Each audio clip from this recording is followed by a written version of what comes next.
Minnesota Molten Series from Burnsville, Minnesota. We moved into the third place match between M1 17-1 and Northern Lights 18-1. John Eden, Carl Katzenberger, and our entire CCX media team here with you, and we are already set to go with the start of the first game. Standing back there is Jasmine Wiedemann from Lakeville South, serving it up for the M1 squad. Yeah, two talented teams that lost close matches. Both matches went to 3. Should be looking forward to another competitive match here. Ball played up into the air, and this spike, a good one by Mackenzie Close, but given right back, and the shot a little long, got touched along the way. Point to M1, they jump out to a 1-0 lead. How big an advantage for M1 that they got to watch during the last match and Northern Lights was playing? Well, I mean, there's certainly some advantage, and tongue-in-cheek, I'll say this honestly, I don't know if the kids were doing any scouting. They're almost certainly eating, sure, or looking at social media on their phone or something of that. But that in itself is an advantage, is being able to rest and yeah, the fatigue factor was the bigger thought for me. I'm guessing the coaches were keeping an eye on this last matchup. Serve into the net. Northern Lights gets its first point. Northern Lights 16-1s is playing over on the court next to us. You can't see him, but happy belated birthday to my buddy Andy Gugesberg. He's the head coach of Northern Lights 16-1s. He's maybe not the best coach, but he's the best looking coach. So happy birthday, Andy. Ball set to the outside. The spike blocked back. Nicely done by M1 as they take a 3-1 advantage. It's a good job of blocking there. You know, the problem today across the board for blocking has been the pin blocker going too far and not allowing the middle blocker to close. Ella Wheatcraft from Lakeville North serving. Wolf having trouble getting to it. They nearly saved it with a good second effort from Nelson. However, that falls to the floor in favor of M1, 4-1 advantage. So if you're the setter there, you ask her if you can get that next ball a little higher. What do you say? Can you get that next one a little higher, please? She does. Nelson back sets it to the right side. It worked. A spike and kill there from Brownwind Timperley, who will be at Northern Colorado next year. Pretty strong route there. You know, M1 was late to close, and she had a truck-sized hole there, and she did a really good job of terminating. Sophia Vogel setting up. Vogel's college of choice interested me as we get this ball towards the front of the net. Hit over nicely by Lauren Link. Coming back, and this one blocked at the side of the net. Is that kicked over? Yep. We stay in play. Ball set to the outside, off the blockers, kept alive. Long point here, Close trying to finish it out. Her shot too strong, and a point for M1. They lead 5-2. I was saying about Vogel, she's going to the College of Charleston, where she will play both indoor and outdoor volleyball. Wow, that's a unique situation. Because each of those takes a year of eligibility, right? Off. Yeah, but I'm sure they have it worked out, you know, as their coaching staffs are kind of being cooperative, you know, towards the end product there. So maybe she's a red shirt in one, or, you know, I don't know. Sure. They have some kind of plan worked out, but I mean, that's certainly a rare situation there where a kid would be that desirable to both indoor and outdoor programs, and she's deserving. She's a really good volleyball player. How different is the skill set for one versus the other? It's the difference between like basketball and fishing. I'm kidding, sort of. I mean, the same basic techniques, but the game is so much different. In doubles, you're asked to touch the ball every play, and you can be a little more reliant on your teammates in sixes. And then, you know, with Minnesota being the weather it has, you just don't get an opportunity as a teenager in Minnesota to get the requisite outdoor reps. So I've heard of a lot of people who will maybe play 4 years of indoor and then use that last year of eligibility on the other side to go play outdoor. Yeah. But it seemed odd that she was recruited right away for both, and not sure the details. 6-4 after that last point goes to Northern Lights. They're trying to play catch-up after falling down early. Miss Volleyball finalist Skylar Gurman from Minnetonka is going to have a rough life. She's going to wake up every day and go play outdoor volleyball at Long Beach State. You know, I think that's going to be a taxing situation. Like, what a dream outcome, you know, if you're a high school kid and you get to go to California and right on the beach and do something you love every day. pretty envious. Long Beach State. Now, I don't know what all the rest of the teams are called because baseball at Long Beach State has its own nickname, but they're called the Dirtbags, and that's what I always think of when I think of Long Beach State. Wow. I did not know that. Yeah, for some reason they have their own nickname compared to the rest of the school. Maybe it's earned. I'm not sure. Ball played up into the air, and Northern Lights gives it over free. Weber up to the front. This one touched, given right back. Schneider kept it alive, and it's given over free by Ellman. Timperley to the front, set up, and the attack by Mixon is pushed back 7-5. They got blocking issues again for M1, leaving that big hole between the two blockers. It's a really hard thing to do, so I'm not criticizing any of the kids' effort or anything like that. They're down there trying as hard as they can. It's really hard to defend behind a poorly formed block. Haley Wolf with the ace. We talked about it earlier. She's headed to Drake next year. The Libero serving again. This played up by Weber. Move it to the outside. This shot too strong, and with that we are tied at 7. First tie we've had since it was zeros.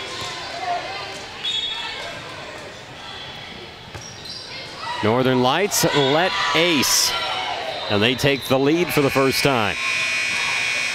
Obviously, you know, the closer to the tape you serve, the less reaction time the other team has, and you know, those you'll take all the aces you can get, even if it's a let. Wolf looking at another really strong serve. It won't come back. 9-7. So obvious strategy here by Northern Lights is they're not allowing the libero for M1 to play the ball and serve receive, and they're having quite a bit of success with it right now. I don't know, you know, what Doug is talking to him about here, but I would imagine he's empowering the libero, Maddie over there. She's such a good player to be aggressive and play a ball if it's, you know, remotely in her neighborhood. Probably trying to pump up the kids that have struggled a little bit on first contact right now too. M1 first back onto the floor. They trail by 2 points in this opening set of the third place matchup. Northern Lights, who did not call the timeout, takes their time. And on a nice stretch at the service line is Haley Wolf. She'll do it again.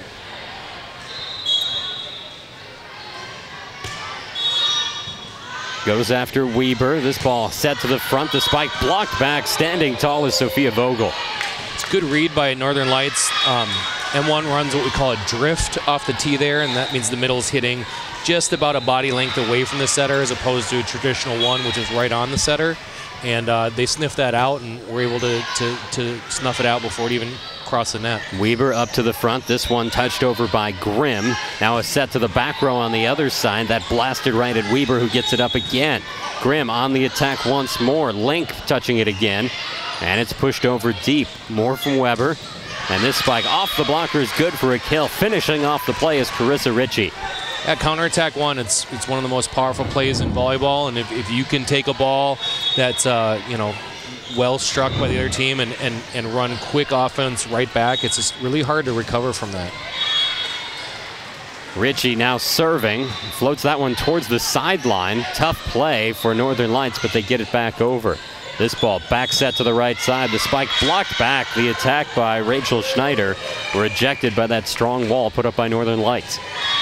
They did a good job there of funneling that ball back to the middle, and we've seen some blocking errors earlier where we didn't get our hands and t-shirt and toes and everything pointed back towards the center of the court, and the block is deflected out. Lights did a good job there of funneling it back to the center. Setter Charlotte Nelson serving, and we weren't quite set, so we're going to redo. There's a conversation at the scorer's table about what's going on. So Leah's trying to figure out if they got the right server or not for Lights, and the serving table, or sorry, the scoring table is a little confused right now in the serving rotation, and they're trying to figure out if it was indeed the correct server for Lights here. Leonie Beck, by the way, that's their maiden name. Mm-hmm. She was a fantastic volleyball player. She was another defensive player that you had a game plan for when you were playing Hopkins High School. Yeah, just really steady at that position. Nelson now does get to serve. Short serve floated over. This one floated over the blockers and finds the floor. M1 gets a needed point. They pull within 2. That pancake dig is one of the hardest to referee because obviously if you get your hand under the ball and it pops up, keep playing. The trickiest part about it is it is possible for the ball to hit both hand and floor, which in that case, is a terminal play. The ball can't hit the floor no matter what. So double touch on the Northern Lights side. M1 gets within 1, 10 serving 11. We talked about that with the ball that was played by a foot in our first match today. It'd be possible to hit both, and also unlikely that it would get just one. Yeah, that was a really funny situation where just a screamer came and it hit the defender perfectly in the foot. You couldn't have taken 100 shots at it and done any better. 12-10 now the score in favor of Northern Lights. They were playing catch-up early, but then overtook M1 and have held on to a small lead since then. Nelson got a piece of that one, played towards the middle, out of the back row. Good attack. Ellman able to get underneath it with the dig, and it is sent down to the floor by Hannah Thompson. That route's becoming more and more prevalent in club volleyball and high school volleyball. Instead of the middle hitting directly on top of the setter in a traditional one, they've been running, probably a body length away from the setter. And they used to call that a 21 back in the old school, calling it a drift more often now. But as you can see there again for M1, what that does, it causes the left side blocker to peel away instead of going up and doubling the middle. You see the action here, running just that space away from the setter, kind of fools the left side blocker sometimes into peeling. 12 all our score after back-to-back points from M1. They're looking for more, but instead nobody can get to the second touch of Ellman's dig. 13-11 Northern Lights, rather 13-12. That's too bad. That's actually a pretty good dig considering the heat behind the ball. And yeah, it's just one of those deals where they couldn't recover at the setter position quick enough to make something hittable. Vogel serving. This ball from the outside, strong attack by Weber, popped into the air. Nelson bump set, and it's hit clean by Link. Set up to the outside for Weber again, and this one sent back off the touch. Northern Lights extends the lead to 14-12. That's a tough reaction play, and I think Jesuit's height may have worked against her there. That block was probably headed out of bounds, and if you have a shorter player, maybe they would have realized it because they'd actually have to jump to touch it. Good spike through the block that time by Sophie Jesuits. That's an instance of Jesuits' height working for her. She's so physical over there, and it's really hard to put up a united block and take away all the shots that she's able to hit.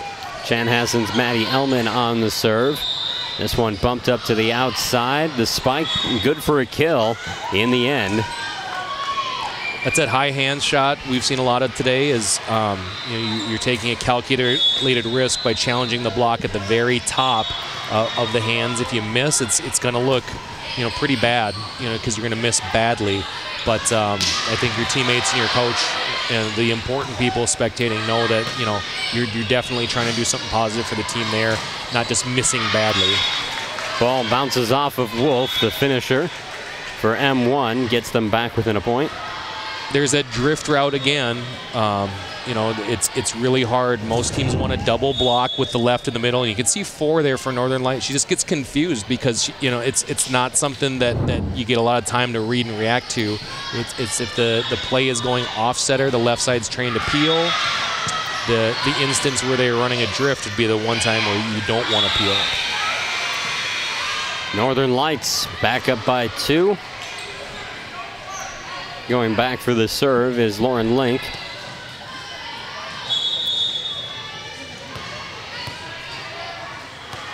Link surveys her options. Ball received cleanly by Wheatcraft. Back set to the right side. Ellman able to dig it out. Set to the middle, spike and kill. Strong attack by Ritchie. That's a area of growth for Olivia Camping there. Speaking as your high school coach, she's a tremendous player, and that just finding the middle there and making that route hittable in transition when you don't have a lot of reaction time or time to think about. That's a really good example of growth for her. Ball played up. This spike nicely cut, and that one finds the floor. 17-15. Yeah, it's hard to defend against when the gap in the block is that large, and sometimes you just have to basically get lucky that the offensive player hits you in the platform. The receive by Weber, moved to the front, touched over. Riley gets it up. Rather, that was Timperley. Now a spike from the outside by Riley. Another attack coming. Vogel has it sent backwards. Free ball over to the M1 side. Set to the middle. There's the finishing kill from Carissa Ritchie. So I want to point something out that Ritchie did really well that play. Is there an overpass coming from N1 to Lights, and Lights took a big swing at it. Is the sequence before that, and she didn't give up on the play. She went up and tried to contest that overpass swing, where sometimes players just kind of end up standing around and watching the world pass them by. Spike through the block by Megan Riley, the junior's kill. Makes it 18-16. Yeah, the blocking has been, a bugaboo for both teams. Getting that block aligned so you can play proper defense behind it is important. Ball set to the outside. The spike getting to it was Wolf. Then no one can play it on the second touch. And one pulls back within a point. Stretch run here for both teams, and I think any kind of run or three or more is going to be really pivotal towards claiming this first game.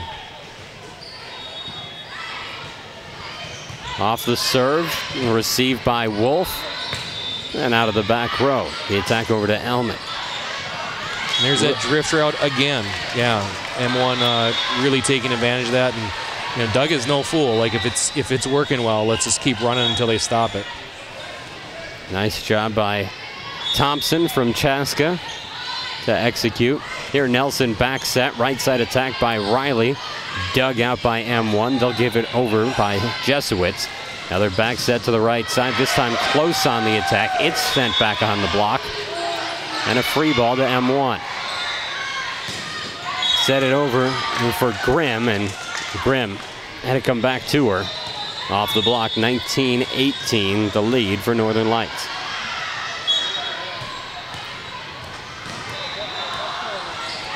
We just have been so close in the scoring throughout the entire first game here. Yeah, it's been kind of a contrast because we've had some lopsided games and tight matches, if that makes sense. Mm-hmm. Yeah, this has been a back and forth affair. Even with all that, we've only had 3 ties as this ball. So there's Northern Lights trying to run the drift route, and they get the desired effect. The left front blocker peels. Unfortunately, they just missed the open court there. So that miss puts them behind 2019, the lead with M1 at this point. This is our 3rd place match of this Minnesota Molten series. It's the 3rd in the series. And so far in the bracket, we've watched the 2 semifinal games here on CCX. This is the 3rd place, and we'll have the Northern Lights 17-1 against Minnesota Select 18-1 championship afterwards. Yeah, this is almost certainly, a day to showcase the top teams, the top clubs, and the top players in Minnesota. And I think everybody that is coaching or as a parent or a player in Minnesota volleyball right now needs to really understand that the level of play here is tremendous, and that's due to people, investing their time and resources into volleyball. Spike blocked back by Northern Lights. M1 sets it up again. Spike nicely done at the spin there as Megan Riley gets the kill. Or excuse me, that was Rachel Weber. The tape was her friend on this one. It actually skips the tape and puts it into a near impossible area of the court to defend. Tough receive. Ball moved towards the front of the net. Forced down. And that's a 4th touch. Yeah, Jesowitz is so long there, and that extreme angle she's able to block the ball down toward is pretty impressive. As we get a timeout, and it's a 22-19 lead for M1. You were talking about the quality of volleyball. This is the 2nd Minnesota Molten series that we've covered here at CCX. It's been almost entirely Minnesota teams, but I see on the schedule for these squads that they are going to other states. They are probably playing a more diverse set of competition. How often do we have teams from out of state coming here to Minnesota to bring that competition? So they started a new tournament last year, and it's jointly run by Northern Lights and Milwaukee Sting, and it's called the Stars and Stripes. And so each year the venue will switch between Milwaukee and Minnesota, and that's one new way. But some of the best ways for these kids to get exposure, to college recruiters, either regionally that wouldn't necessarily come to Minneapolis, is to go play tournaments in different parts of the country. And each of these teams we've seen play today has played, I don't know, probably averaging 4 to 5 to 6 out-of-town tournaments a year with their club, and I would expect that both of these club teams would do the same. Northern Lights actually took some teams over to, I think it was Denmark earlier this season. That's a really extensive, travel trip for high school sophomores. Abby Stanwood, one of the outsides for the Minnetonka varsity, went over there, and she had a blast. And I just think that travel for this level of volleyball and kids that are aspiring to play volleyball beyond college it's a good thing. It's a way to get exposure to coaches that you wouldn't normally else be able to. When you look at the players that we have on the court right now, those that have committed, and most of those are on the 18-1 side with Northern Lights, the spread of states is really impressive. I mean, yes, there are a couple here in the state of Minnesota, but for the most part, it's all over the country where these young ladies are going to head to next year. Yeah, and I would say that travel is actually part of the allure to kids. They love those trips. I mean, it's a chance to get out of Minnesota, especially during the winter. They go down to Atlanta and other places that are in the South, and get away a little bit. And then also you're going to remember wins and losses, but not as much as you're going to remember the good times you had with your teammates, and the funny things that happened, and the long bus rides and things like that. So from that standpoint, really important part of their experience as a player. We are tied at 22 apiece. And we get a break in the action once again. So again, this is the first set and has been extremely tight all the way. This is the tightest set of any match, I think, that we've had so far, outside of the third ones that have gotten a little tighter. I think it also speaks to one of the things that I've heard more and more as the internet becomes as ubiquitous as it has, is they'll find you. The scouts will find you. The assistant coaches from college programs are going to be out there. They'll find you.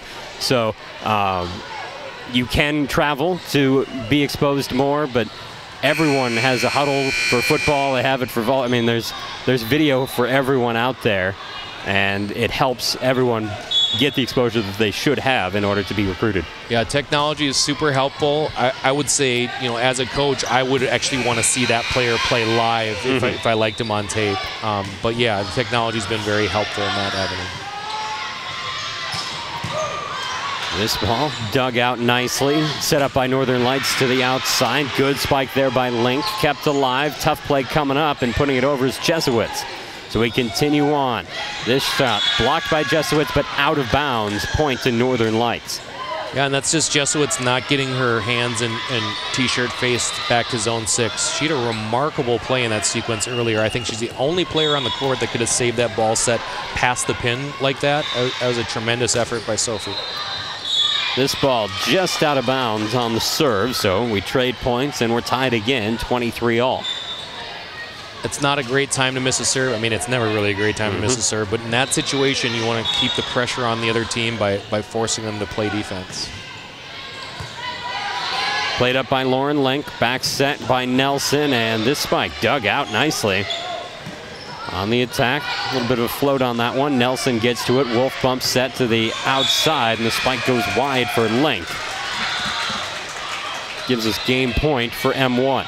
So M1 wants to skip the middle here and run a quick ball to the outside if they're in system, and we'll see if Jesuits in the middle can get things closed up over there. Elman serving, played up into the air by Link.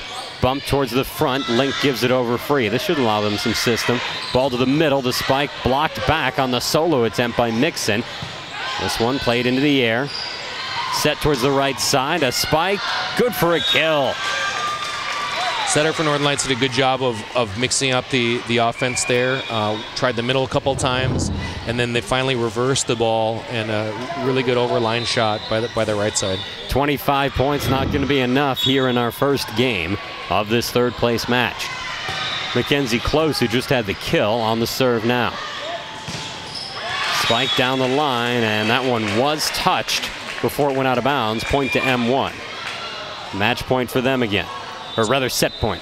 Good aggressive swing there on the outside, and at the end of the game, sometimes it's easy to get timid and hit shots, and I think that we would encourage players to go for it. Let's see your best volleyball, at the end. There's an ace to end it. 26-24, M1 victorious in the first set. We'll pause. When we come back, we move to the second here on CCX.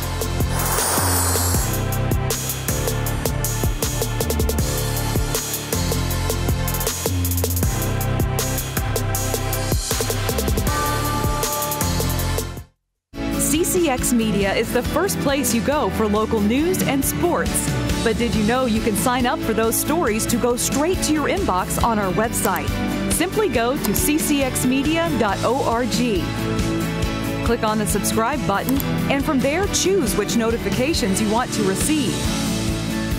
Then we'll send your favorite CCX Media news, sports, and city events straight to your inbox. Sign up now at ccxmedia.org.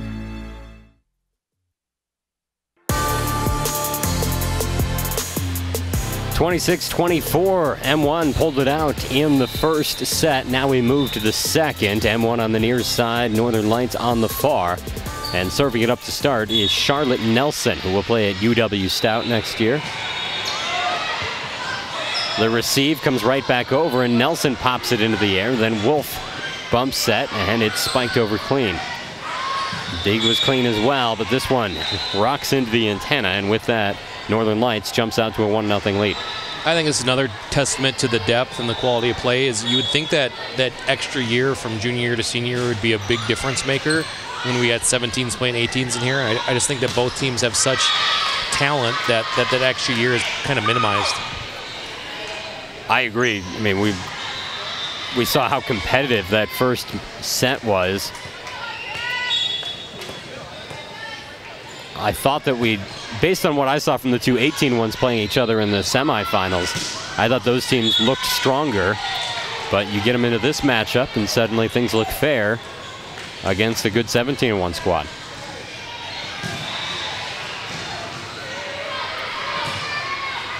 Ready on the serve is Megan Riley. She's the one junior on the 18-1 squad for Northern Lights. Received by Weber. And Northern Lights picks up another point, 3-1. That's the nightmare for a setter, is when you get a serve-receive error that goes to the left front like that. She's coming all the way across the pattern, and it makes it really hard for her to do anything positive with it. Ball set to the outside. This spike found the floor. Yeah, it's that over line shot, and kids are, almost universally developing that to have in their toolbox if they're hitting on the outside. Ella Wheatcraft serving. Here, hard spike from the middle. Wheatcraft gets the shot from Jensen up in the air, and we play on. Here, spike blocked back onto the M1 side. They get it to the right side. Another block shutting down that opportunity. And the Lauren Link, Sophia Vogel tandem blocking that back. Good block by Lights there. As the blocking and the ball handling have gone almost all day, the teams have gone. Sophia Vogel, then Elman receives, ball to the middle, and that one looking for a blocker to touch. It didn't happen. It sails out of bounds.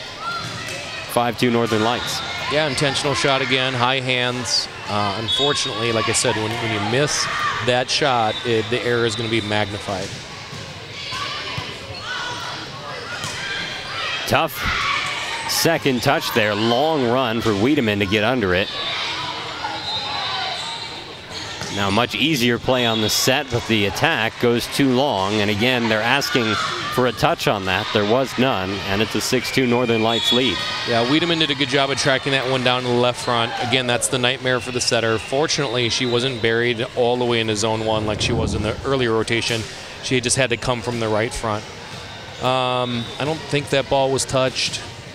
Instant replay is one of those things where, I see the benefits of it, and they've attempted to do it the college game. And you know what?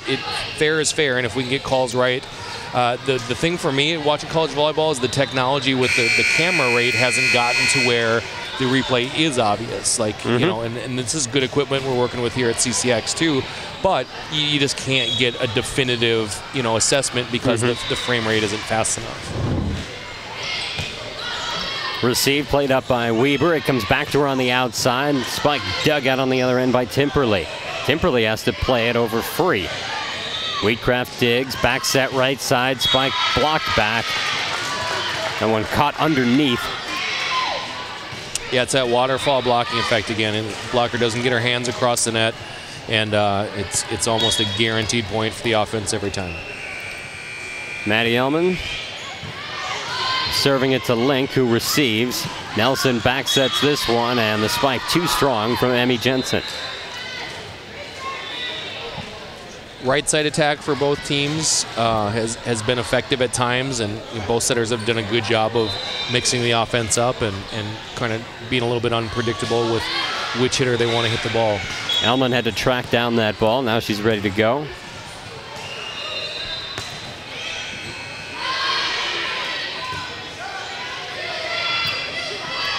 And bumped over free. M1 gives it to the right side. The spike blocked back. Leading the charge that time was Lauren Link. And there's the difference there. It's a really well-formed block, meaning the left side hitter did not go too far to the pin, which allowed the middle to close.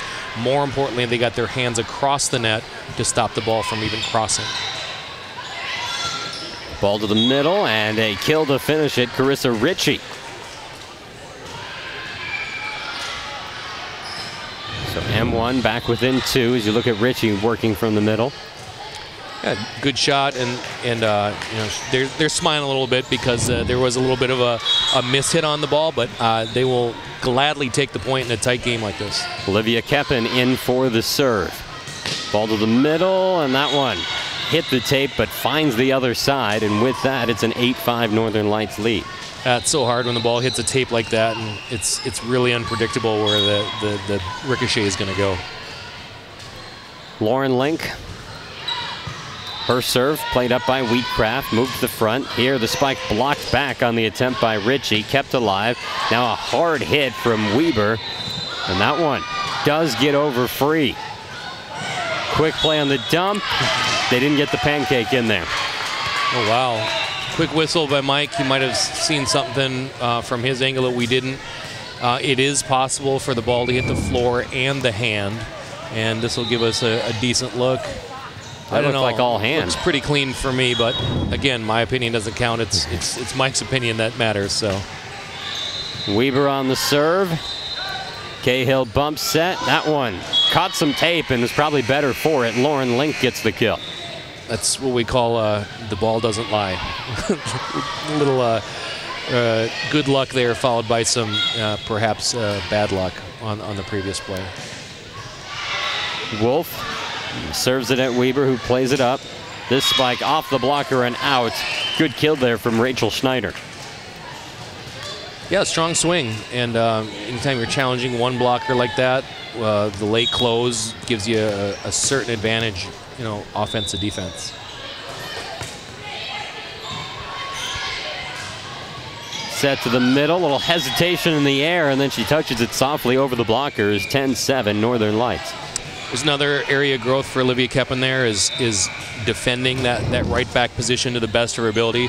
She's a super athlete, and you know she can take the opportunity to go play. She knows it. She can take the opportunity to go defend there as the first priority and set as the second priority. Camping plays this up to the outside.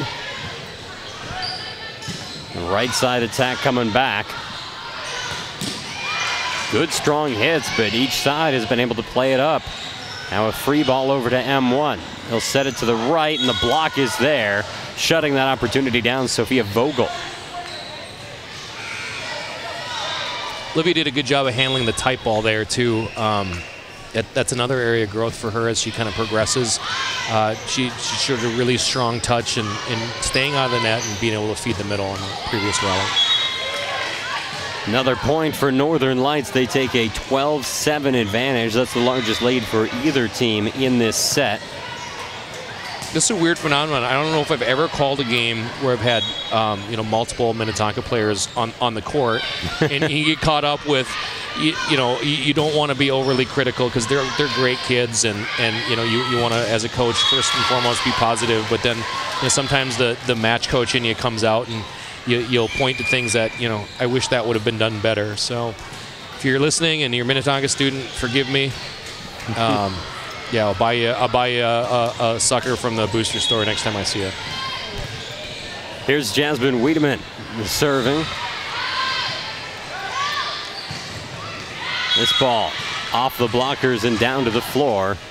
It's a 13-8 lead for Northern Lights. It's kind of a crafty shot. That ball is set so far inside, and the right side hitter is able to turn it back down line.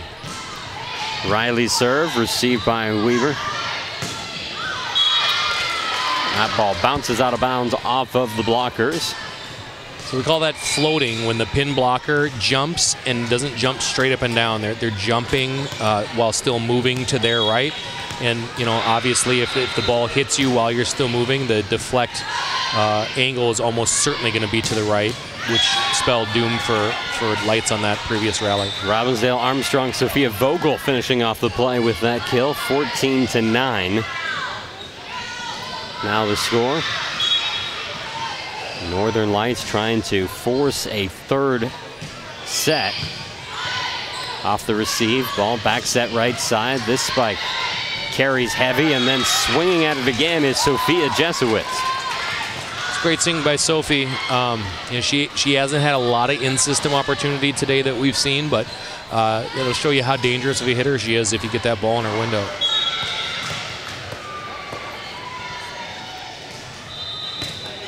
Ellman goes after her counterpart. Wolf receives the serve. This ball spiked off the blockers and down to the floor. Back on the M1 side. Point to Northern Lights, who leads by 5. Super athletic play by the setter there for Lights. She's a back row player, and it's all she could do is get one hand on the ball and get that ball to the 31. And really, really strong play there. Point for M1. They'll get the serve back. Got this as the third place. We still have the championship to go here from Burnsville. Chat with the scorers table once again. And we're good for substitutions.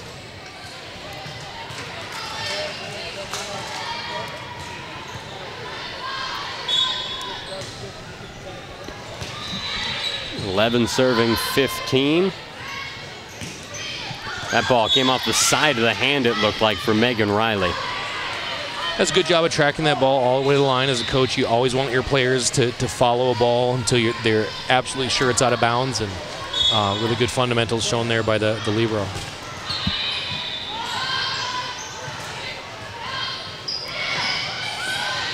I think we're missing a point. That's why the coach is standing up. There it is, 15-12, now 16-12.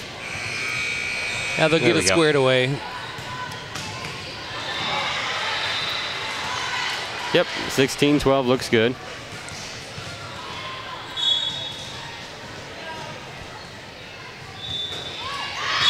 Serve into the net. Back within 3 is M1. Maybe somebody can put together a service run here. M1's got one of their better rotations coming up here after they side out the next time, and let's see if they can string 3 or 4 together. Rachel Weber on the serve. Timperley plays it to the front. Now a set for the outside. The spike blocked out of bounds. A kill for Northern Lights' Megan Riley. Yeah, and younger players or aspiring players, if you're closing the block, it is imperative that you get your hands and shirt and toes pointed back toward the center court, zone 6. Off the receive by Weber overhead. Now a spike from the outside. That finishes as a kill. Emma Grimm.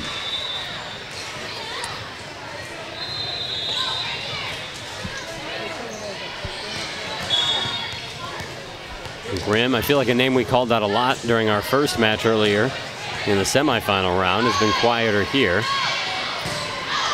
This strike too strong from Riley, out of bounds, and it's 17-15. Yeah, she was really effective in that first match we watched her play, and yeah, maybe she's got a little bit of a spurt left in her for this match. Ritchie on the serve, backpedaling for the set, and it's spiked over clean. Outside attack, off the blockers, right back to the front, and a quick touch to push it over. Nicely done that time by Courtney Cahill. So I don't know if Cahill is coached there, but one of the few times that you do want your setter to dump like that standing on the ground is when the libero for the opposition is off the court. That was a great time setter dump there, and yeah, I feel like that's a really good show of the setter's awareness. Libero's off the court, middle blockers on, and not used to defending that left back position. Sneak a dump in there to great deal of success. Are different setters just given the green light by their coaches going in? Is an adjustment made throughout, seeing something as the play goes on? I mean, they're the ones who make that decision. Yeah, I'll be honest with you. At this level, we almost never want the setter to go over on two, especially if it's not aggressive.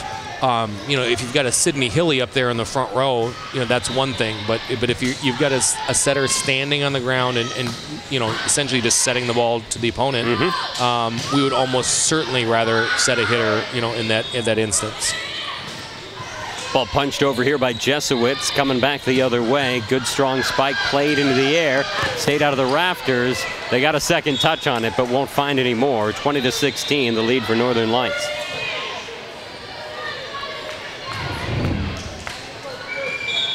It's a tough dig when you're trying to play chase down like this. Good job of getting a touch on the ball by the libero. Yeah, that's a training thing. That's a discipline thing, though, too. Is even in an unlikely situation, you know, she's showing her teammates that she's going to give max effort, and it's infectious. You know, if one player is going to give max effort, even in a situation that might be a lost cause like that, it's a really good thing. It's leading by example there. M1 could use whatever kind of boost is out there. Right now, they're in danger of being forced in to a third set. There is still time to come back, but no reason to wait. Begin the push now. Two sides return to the court for Northern Lights. Serving is Megan Riley.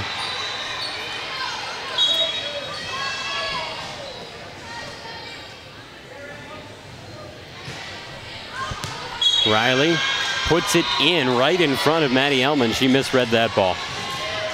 Yeah, it's one of those seam serves where they didn't pre-communicate who's going to take the ball on the seam, and both players, yeah, kind of were expecting the other one to do the heavy lifting.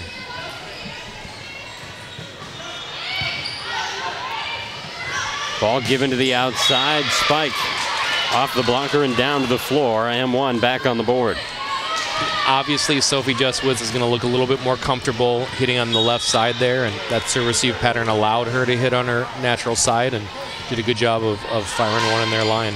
Served by Grimm, coming back, strong swing and a kill for Lauren Link. That's a really good swing, and it's a really good area of the court to attack, deep five. Got up quick, didn't look like the block was there. Now serving Sophia Vogel. That one is just a bit long. Well read that time by M1. They get a point back. All right, this is one of M1's better rotations, and let's see if they can put together a service run here. Maddie Ellman on that serve. Wolf gets it up in the air. Nelson towards the front, and it's played over. Grimm set up by Wiedemann, and the spike won't come back. Nicely done by M1. It's good transition offense there. It is so hard playing middle to block, land, transition, and hit with authority.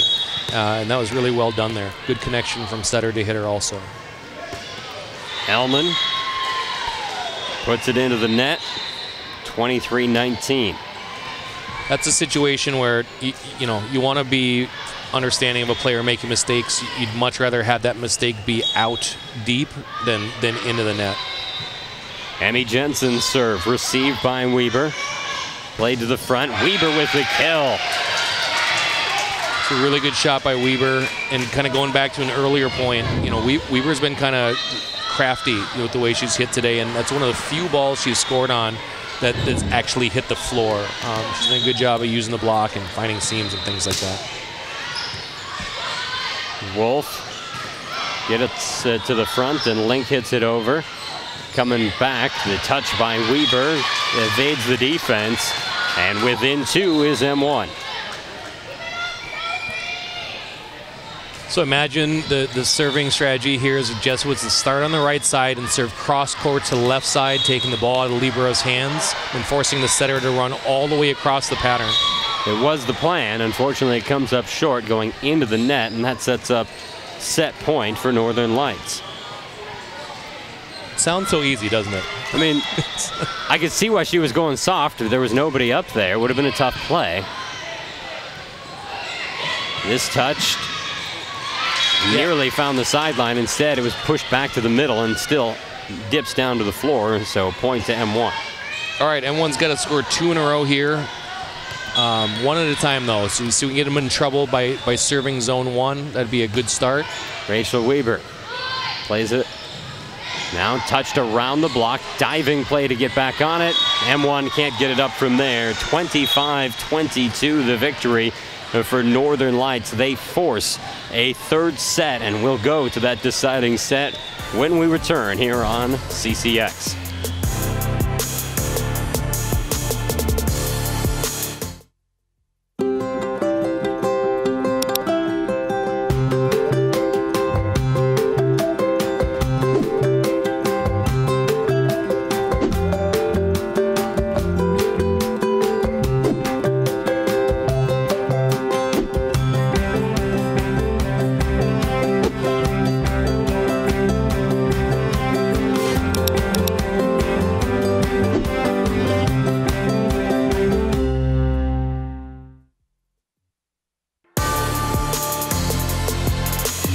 They split the first 2. Now do we go to the finale in the third place match.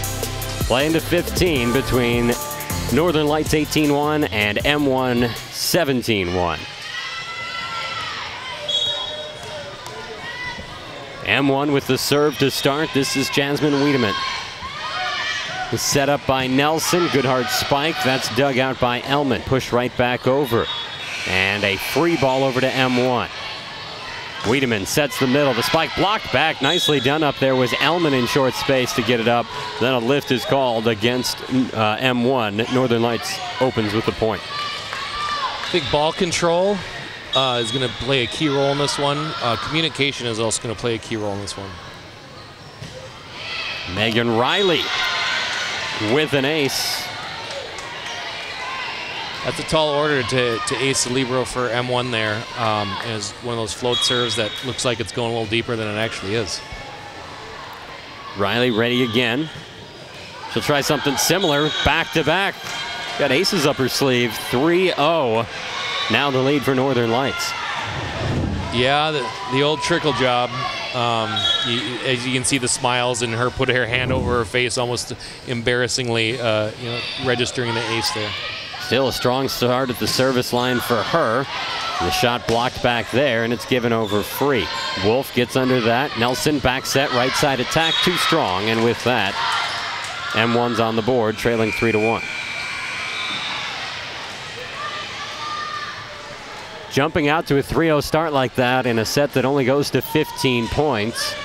Likely boding well for Northern Lights. M1's Ella Wheatcraft on the serve. Ellie Wolf gets it to the front. This spike dug out by Wheatcraft. Attack from the right side. Weber hits it over clean. Outside attack coming back, and that one misses the back corner. Well, that's too bad. I'd like to have that one back if you're Northern Lights. They were in system, had a one-on-one on the outside, and I just feel like the outside got a little bit of the contact on her outside hand more than she would have liked. Wheatcraft on the serve again, then the spike comes back, and a kill from Sophia Vogel. Great job of elevating by Vogel. She's impressive athletically over there, and she certainly had a really good approach and was able to hit at a very extreme angle on that last shot. This is Sophia Vogel. Madison Ellman now played to the front. That one into the net, and so point for Northern Lights as they get back out to a 3-point advantage. It ties for their best mark here in this third set. We are finishing out this third place match, and then we will move into our championship. Of course, you can follow us to see when we'll next be at club volleyball or the large swath of high school coverage that's available out there. Plenty of basketball coming up, and you can see the schedule at ccxmedia.org. You guys televise any pie eating contests or anything like that? If we don't, we should. Yeah.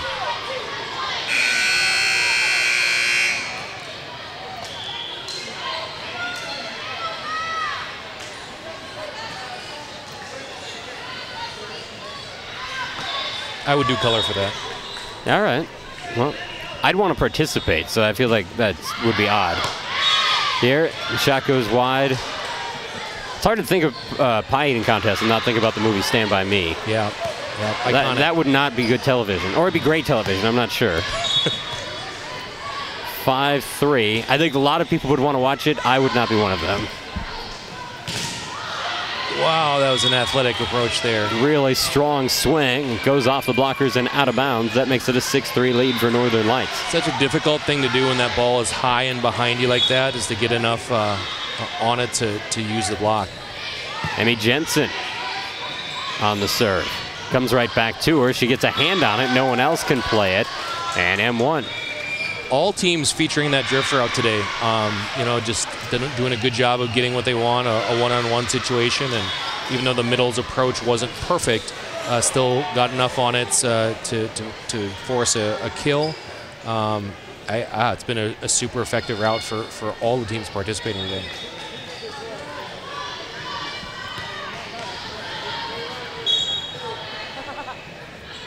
On the serve, this is Olivia Camping out of Minnetonka. Won 26 games this year. Carl probably knows that. Despite the coaching, won 26 games this year. Ball played to the middle. Does it make you cringe when I mistakenly say game instead of match? No, okay. I say it all the time too. Ball set to the outside, and this one through the blockers for a kill. Northern Lights back in front by 3.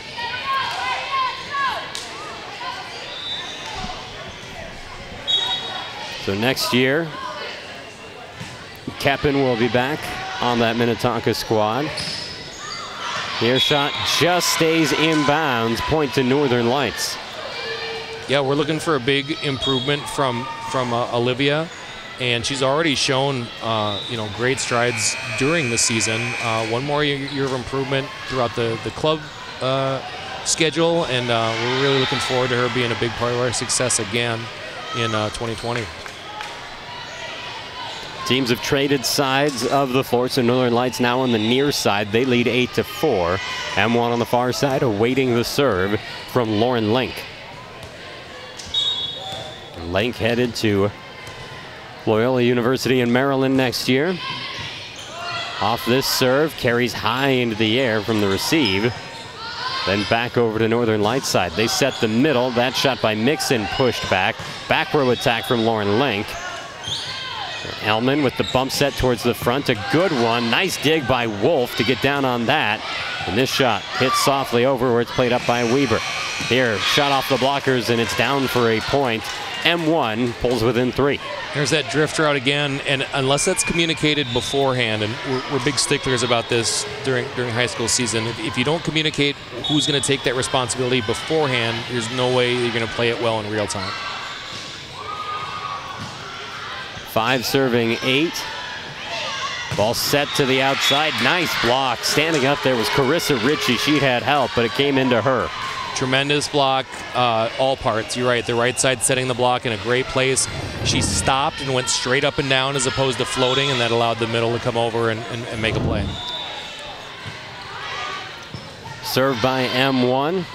Here set by Cahill, and it's touched over by Lauren Link. Ball set, attack from the outside. Now nearly given back. Rough play, and they'll reset. And spike up at the front, blocked by M1. Now just 1 point separating M1 from Northern Lights. Little spurt here from M1, and we get a substitution at the setter position for Northern Lights here. Back set, right side. This spike rejected. Leading the charge that time was Emma Grimm, and we are knotted at 8. Great read. You know, good blocking is going to be so valuable to your defense, and you know, I think the whole day blocking and ball handling has been the key to success. This ball out of bounds, and M1 really coming on strong here. And that's such a killer, and you want to be really understanding of mistakes. You play volleyball, you're going to make mistakes. This is a good effort by the libero. You're really hoping that when you do make a mistake, though, it's not a fatal one, meaning that you don't give your teammates an opportunity to kind of help the situation out. You know, volleyball is such a momentum game right now, and M1's had a 4-point service run right now. 5 points now. Yeah. Well, yeah, 4 on the serve. And I just think that the momentum is either going to continue or it's going to get broken, and there's not really any middle ground. Either M1's going to continue to roll and take a wide margin victory here in third game, or Lights is going to fight back and we're going to go down to the wire. Even with the big run, all that's done is tie it up, basically. I mean, we're within 1 at this point. Northern Lights coming from the back row. That attack got in between 2 defenders, and neither one could come up with it. Lauren Link's kill makes it 9-9. It's a good response out of that timeout. Get an aggressive attack. That's exactly what Northern Lights needed. Wolf serve played up by Weber. Now set to the middle. Spike dug out by Wolf on the hard hit from Ritchie. Attack from the outside, and there's a clean kill for Megan Riley. That's a tremendous set and tremendous route. They beat the block combination with speed there, and both the outside and the setter had to be on the perfect same page for that to happen. Wolf on the serve. Weber plays it up. Ball given to the outside. Hard hit by Grimm, but recovering is Northern Lights. And they have their shot blocked back. Wolf bumps it up. Attack goes over the antenna. That's out of bounds. Yeah, when the ball travels over the top of the antenna like that's a violation. And actually, the line judge did a tremendous job there. Yep. Credit to Lily Emlong for being on the stick.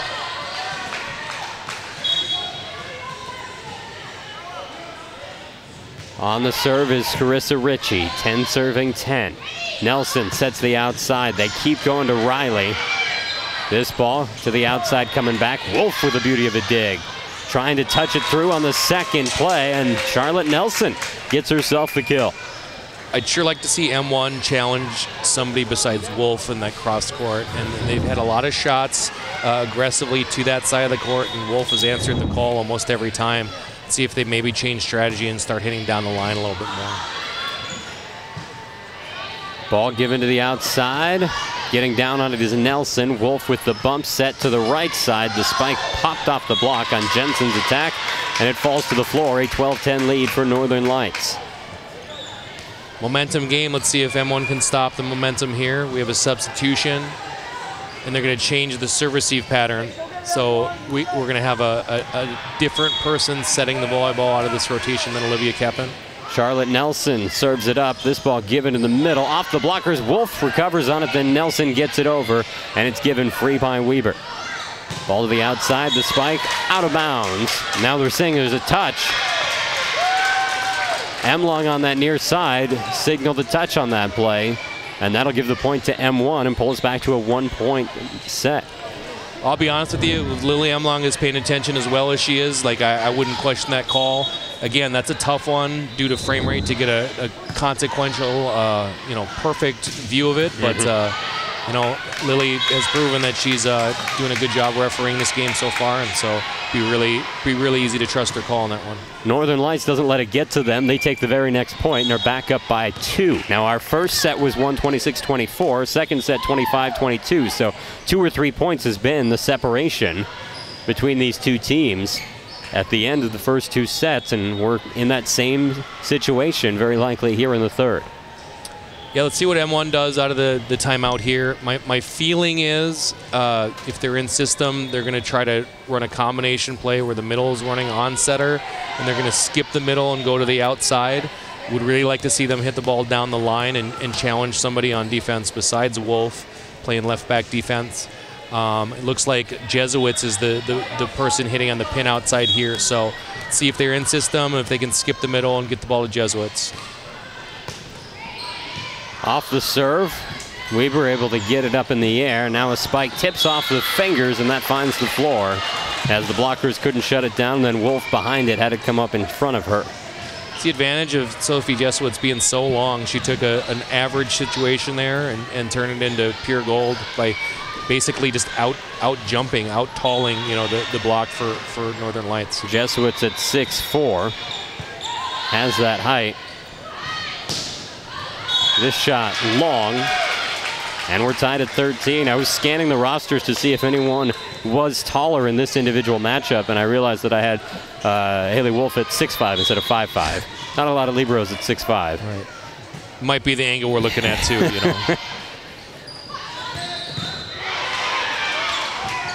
Ball given to the outside. There it is. And that one. M1 getting that off of the hands down the line. They take the lead and are looking at match point. Great adjustment by M1 there, sending that ball down line. They've challenged Wolf a ton this game, and she's answered the call. And certainly switching up your offensive attack proved successful. Nice job by Ellman to get it in the air, but then no one could play it afterwards. And with that, we are tied at 14. Yeah, Lights did a good job of stemming that run by M1, and here we are going down to the wire again. Sophia Vogel on the serve. Ellman plays it up. This ball set to the outside. Spike. Riley kicks it up into the air. Now a spike from the outside by Lauren Link. Comes right back over. They'll give it to Link again. This time she goes soft and pushes it into the back corner. Yeah, that's the hard part about playing behind a blocker the size of Jesuits is the right back kind of gets obscured here and doesn't see the ball until it's too late. That's one of the weird idiosyncrasies of volleyball is you'd love a tall right side blocker. Some instances it works against you. Ball given to the outside. This spike hit the tape and then finds the floor. We're tied at 15. That's the play that M1 likes to run out of serve receive is get in system. Draw with the middle, and then get the ball to the outside on a timing route. We've been tied at 15, 13, and 14. Shot from the right side, bounces right back over. Big hit, popped into the air. M1 keeping it alive, and they'll give it over free. Wolf to the front. Nelson sets the outside. This spike finds the floor off the blockers. Nicely done by Lauren Link. That's an instance there where Link isn't trying to hit the floor with the ball. She's trying to challenged the middle blocker and did a really good job of using the block. 16 serving 15. This is match point, and this shot goes long. Was it touched? It was not. Victory to Northern Lights, 17-15. They take the third place match.